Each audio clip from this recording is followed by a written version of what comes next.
Ça fait une année maintenant depuis que la transition a commencé en Guinée. Dites-nous quel est votre diagnostic sur ce qui a marché et ce qui n'a pas marché.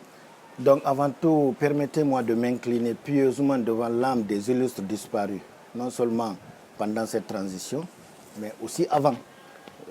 Donc que leur âme repose en paix et que je prie Dieu de donner la force à leur famille de surmonter ces épreuves qui sont très dures. Donc, vous n'êtes pas sans savoir que depuis le 5 septembre, on vit une période de transition. On n'a plus besoin de dire qu'on est en crise. Donc, l'objectif principal de cette transition, c'est un retour à l'ordre constitutionnel. Aujourd'hui, dans le contexte actuel, après un an, pour nous, au Parti de l'Unité et du Renouveau, on ne peut pas parler de bilan. Pour la simple et unique raison, l'État est une continuité. Depuis le feu Ahmed Sékou Touré, paix à son âme, feu général Lassana Conté, paix à son âme, au professeur Alpha Condé, à nos jours, c'est une continuité. La seule chose que nous demandons aux membres du gouvernement, au CNRD, c'est de protéger les acquis. Dans le contexte de transition, le bilan s'appelle accessoire parce que ce n'est pas primordial. Le plus important, c'est de faire en sorte que le peu d'acquis qu'on a eu durant ces différents régimes, que cela soit protégé. L'objectif principal de cette transition, c'est un retour à l'ordre constitutionnel. Maintenant, en parlant d'accessoires, il y a eu beaucoup de choses, comme un exemple, l'installation, la mise en place du CNT et par la même occasion de la CRIEF. Mais pour ce qui est de la CRIEF, il y a la forme, la procédure et la manière qui manquent. En se référant au discours du colonel Mamadi Doumbouya qui a dit que la justice va être la boussole. Et cette justice doit être juste. En étant juste, elle doit avoir en elle la forme, la procédure et la manière. Justement parce que vous parlez de discours, est-ce que le discours politique du 5 septembre 2021 tient toujours? Donc, si on se réfère à ce discours, nous ne sommes plus en parallèle avec les paroles du colonel Mamadi Doumbouya. Parce que la tête de ce discours, c'était la justice allait être la boussole. Mais très malheureusement, nous constatons des failles. C'est ce à quoi nous le rappelons à l'ordre à chaque fois. Et nous sommes mal compris. Certaines personnes de son entourage nous prennent comme ennemis. Parce que dans leur tête, ceux qui ne sont pas avec le CNRD, ne sont pas dans l'esprit du colonel Mamadi Doumbouya, sont contre lui. Et très malheureusement. Nous appelons nos militaires et nos sympathisants de soutenir cette transition, de soutenir le colonel Mamadi Doumbouya qui a eu la détermination de faire ce qu'il a fait. Mais dans la bonne direction, de lui dire la vérité afin qu'il sorte dans l'honneur. Et ce n'est plus un secret. Donc, son honneur est lié à un retour à l'ordre constitutionnel. Et très malheureusement, jusqu'à nos jours, il n'y a pas eu d'acte concret qui va dans ce sens. La seule chose qu'ils ont posée, c'est l'installation de CNT et dans ce CNT, l'adoption des 36 mois.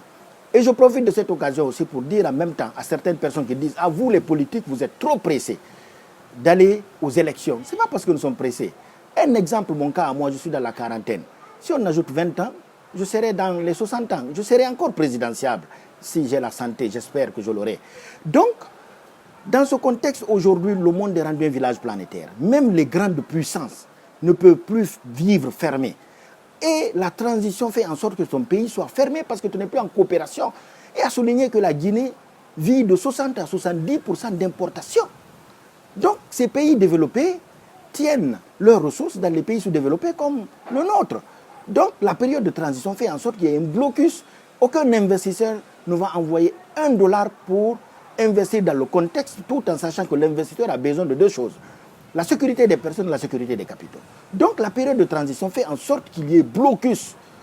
Donc, c'est ce à quoi nous nous appelons à l'ordre à chaque fois en disant il faut qu'il y ait un retour à l'ordre constitutionnel afin que la Guinée puisse fonctionner comme les autres pays démocratiques. Monsieur Balde, autre aspect, nous assistons à la recrudescence des violences qui se soldent généralement par des morts d'hommes. Sommes-nous revenus à la case de départ? Un mort est toujours de trop. Depuis le 5 septembre, nous avons sensibilisé les autorités, plus particulièrement le colonel Mamadi Doumbouya, d'éviter les morts dans cette période de transition. Et on a souligné que les manifestations, qu'elles soient pacifiques autorisées, encadrées ou non pacifiques, réprimées, elles ne sont pas bonnes pour une période de transition. Mais c'est les autorités qui doivent prendre les devants en dissuadant les organisateurs, comme le FNDC, les partis politiques qui veulent manifester, en appelant tout le monde autour de la table. Personne n'est ennemi de la Guinée. aucune organisation, aucune institution, aucune force vive n'est ennemie de la Guinée. C'est ce qu'ils doivent savoir. On a un intérêt commun. Donc, ils doivent appeler tout le monde autour de la table à travers un cadre de dialogue qu'on a toujours demandé, géré par un secrétaire permanent de ce cadre de dialogue, afin qu'on puisse mettre sur la table les problèmes guinéens résolus par les fils et les filles de ce pays. Donc, c'est à quoi nous appelons les autorités. Depuis le 5 septembre, et très malheureusement, il faut la sourde oreille. Autre aspect de l'actualité guinéenne, nous assistons à une vague de dissolution des conseillers communaux. Est-ce une démarche acceptable? Vous savez, du moment où le président élu démocratiquement a été déposé, donc tous les autres élus locaux, qu'ils attendent à la même chose.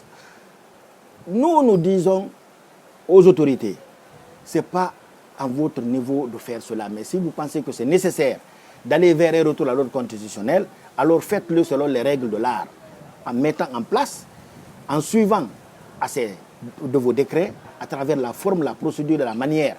Mais souvent, nous entendons des mairies où il y a eu des délégations spéciales accusées à tort ou à raison, on n'a pas de preuves, donc c'est ce à quoi ils doivent mettre de côté.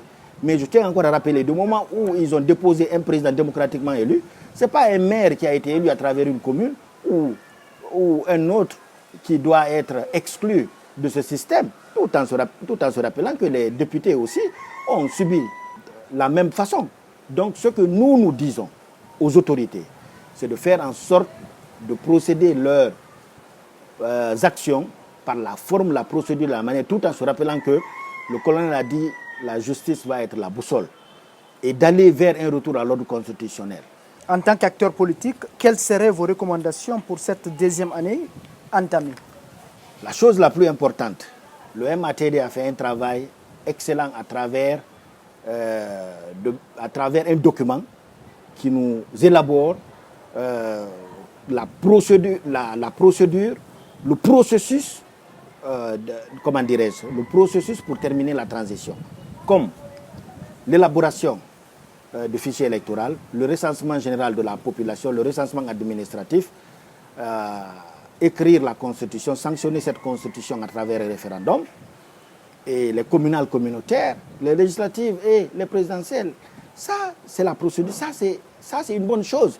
Maintenant, il faut rentrer, il faut mettre en action ce plan que le MATD a mis en action. Mais très malheureusement, après un an, on n'a pas. Maintenant, nous le suggérons, à partir de la deuxième année, c'est de rentrer dans le processus électoral pour non seulement garantir les acquis, donner la Guinée la crédibilité aux yeux non seulement des Guinéens, mais aussi de la communauté internationale.